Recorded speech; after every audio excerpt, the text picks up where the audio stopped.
kurudi au kuondoka namna yoyote, bali ni kufanya subira, kukubali kwamba haya ambayo yaliyotukuta ni kutokana na maelekezo ya Allah subhanahu wa ta'ala. Ametuahidi tangu karne ya 7 kwamba haya yatatukuta.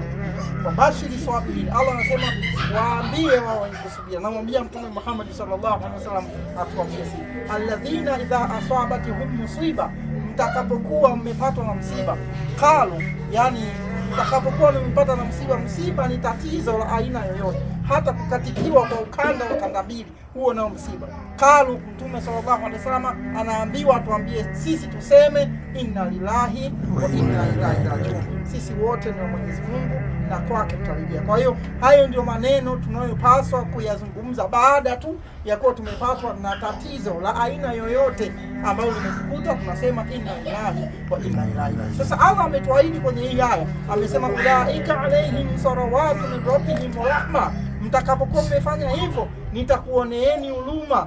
Allah subhanahu wa ta'ala naamini atakuonea huruma mzee wangu, mzee Mchopa, kwa matatizo ambayo yaliyokukuta.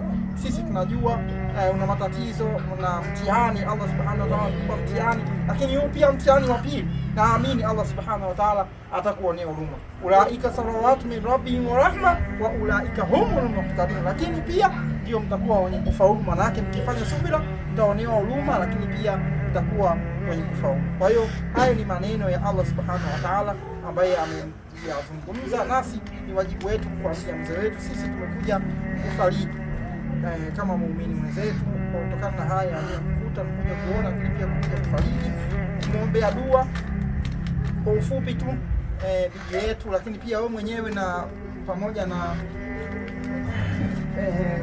watoto familia hapa. Allah subhanahu wa ta'ala awape faraja na awape subira. Mie nisizungumze sana, nikomee katika eneo hili.